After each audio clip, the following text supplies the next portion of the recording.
এবছৰ সম্পূৰ্ণ নৌ হওঁতেই যাতায়াতৰ অনুপযোগী হ'ল এখন দলং। বঙাইগাঁৱৰ মালেকৰ বৰজানা সংযোগী দলঙৰ দুৰৱস্থা। পথ সংমণ্ডলক মেৰামতিৰ দাবী ৰাইজৰ। বঙাইগাঁও জিলাৰ সীমামূৰীয়া বৰাজানা মালেকৰ সংযোগী প্ৰায় 4 কোটি টকীয়া পকী দলং এখন নিৰ্মাণৰ এবছৰ সম্পূৰ্ণ নৌ হওঁতেই যাতায়াতৰ অনুপযোগী হৈ পৰিছে।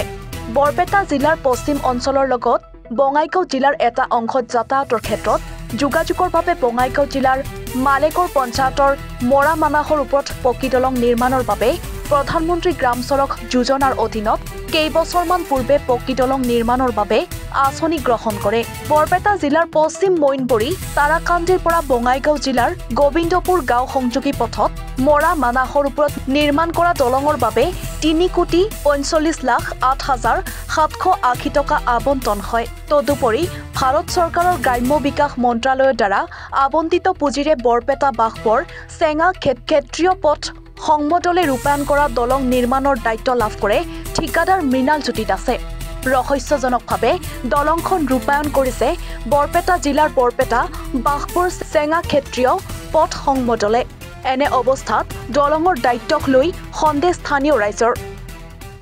কি কম, এতিয়া ধৰক তেওঁলোকে যিখিনি কাম কৰিলে ঠিকাদাৰে মানে কেতিয়াও ইয়াতে আহি পোৱা নাই। কেৱল মৰিকেইটা আছিল, লেবাৰখিনি আছিল, তেওঁলোকে কামখিনি কৰি থৈ গুচি গৈছে। বা বিভাগীয় মানুহ যদি আহি এইটো চোৱা চিতা কৰিলে আমি দেখিলে বোলে না ঠিকে আছে। এতিয়া আমাৰ ৰাইজখিনি কি ক'ম, ব্ৰিজ হ'ব, কিন্তু ব্ৰিজখনৰ কাম এনেকুৱা এটা নিম্ন মানদণ্ডৰ হৈছে, মানে 4 কোটি টকা ইয়াতে ব্ৰিজখনৰ পইচা, কিন্তু 4 কোটি টকা তেওঁলোকে যদি 2 কোটিও খৰচ কৰিলে তেন্তে আজি এই ব্ৰিজৰ অৱস্থা নহয়। আপোনালোকে নিশ্চয় আহি চাই গৈছে এইবিলাক কি হৈছে। ৰাস্তা মানুহ এখন ঠেলা নিব নোৱাৰে ৰাস্তাৰে ব্ৰিজৰ ওপৰত। 2টা এপ্ৰ'চে দুটা এপ্ৰ'চ ভাঙি জৰি গৈছে। সিটো চাইডে পূব চাইডৰ সিটো চাইড ক্ৰেক হৈছে, এটা চাইড বাওঁফালৰ চাইডটো হেলি গৈছে। আজি 6 মাহ হোৱা নাই ৰাস্তাটো ক্লিয়াৰ কৰি বুজাই দিব ডিপাৰ্টমেণ্টক। তো এনেকুৱা যদি চৰকাৰী ধন, এইটো চৰকাৰী ধন লুণ্ঠন হৈছেতো, অন্য একো হোৱা নাই। চৰকাৰী ধন মানে অবাধ লুণ্ঠন কৰিছে তেওঁলোকে। 4 কোটি টকা এটা মানে আনি আনা এটা কাম কৰিছে, তেওঁলোকে গুচি গৈছে। এটা 4 কোটি টকাৰ কাম নেকি? এখন ব্ৰিজ বনাওঁতে 4 কোটি টকা দিছে, প্ৰথমতে 2 কোটি টকা খৰচ হোৱা নাই। তেওঁলোকে এনেকৈ বনাই থৈ কোনো ৰকম মানে সেই সাজাই থৈ গুচি গৈছে। বাকী যে আমাৰ ৰাইজৰ কিবা উপকাৰ হ'ব আমি ভবা নাই। 6 মাহতে যদি এই অৱস্থা আৰু 1 বছৰলৈ গোটেই ব্ৰিজখনে নোহোৱা হ'ব। মৃণাল জ্যোতি দাস তেওঁকতো আমি কোনোদিন দেখাই নাপালোঁ ইয়াতে। অকল লেবাৰ মুহুৰীখিনি আহি এনে কি কৈছে কি কৰে কাম মানে ক্লিয়াৰ কৰি থৈ গুচি গৈছে। কাম যে কি হৈছে গোটেই ৰাইজে আজি যিহেতু ভুগিব লগা হৈছে। মুখ্যমন্ত্ৰীক আমি জনাব বিচাৰিছোঁ যে ইয়াৰ উচিত তদন্ত এটা হ'ব লাগে অতি শীঘ্ৰে। কাৰণ আমাক যিখিনি উপকাৰ হৈছিল, এতিয়া মুখ্যমন্ত্ৰীৰ গাত আমি দোষ নিদিওঁ, এতিয়া ঠিকাদাৰৰ গাতহে দোষ দিম আমি। কাৰণ তেওঁ যিখিনি আমাক উপকাৰ কৰিছিল আমি ভাবিছিলোঁ নিশ্চয় উপকৃত হ'ম, কিন্তু আমি উপকৃত হোৱাৰ কোনো লক্ষণ দেখা পোৱা নাই।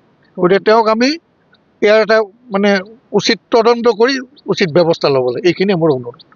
নহয়, দলংখন যে বনাইছে ৰাইজে ঠিকাদাৰে যে কামটো বুজাই দি গ'ল, ৰাইজে ধৰিব লাগিছিল যে 2টা চাইডত মানে পাথৰ বান্ধ হ'ব নে এনে বালা দি মানে নিপিট হৈ যাব, সেই কথাটো ৰাইজে বিবেচনা কৰিব লাগিছিল।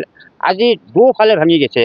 আজি পুৱা আন্ধাৰতে মই ঘুমৰ পৰাই উঠা নাই। 2জন মানুহ গৈছে যে কালি কেইবাটা মানে কয় ট্ৰেক্টৰ মাটি পেলাইছোঁ, অলপমান আমাক ডনেশ্যন দিব লাগে বোলে। সেইটো 1 বছৰে হোৱা নাই। আজি ৰাইজে আমি মাটি খহি গৈছে। আজি ৰাইজে আমি গৰীব দুখীয়া মানে মাছ বেচি খাওঁ, তেনেকৈ আমি ডনেশ্যন দি কামখিনি কৰোঁ। এই পাৰ্কিঙৰ কাম হৈ আছে, তাৰ পৰা 2, 4, 5, 10 হাজাৰ লৈ সেনে কামখিনি কৰি থৈ দিয়ে। আমি কিয় গৰীব মানুহ সেই 2টা গৰু লৈ যাওঁ ঘৰত, 1 বছৰে হোৱা নাই। এইটো ঠিকাদাৰে কমপ্লেইন কৰিব লাগিব। এইটো ঠিকাদাৰে চাওক, ঠিকাদাৰে ভাল কাম কৰিছে নে বেয়া কাম কৰিছে নে, ৰাইজৰ দোষ না ঠিকাদাৰৰ দোষ, এইটো বিবেচনা কৰিব। চৰকাৰে তদন্ত পাঠক, চৰকাৰে ৰাইজৰ পৰা তদন্ত পাঠক, তেওঁলোকে চৰকাৰী মানুহৰ পৰা তদন্ত পাঠক।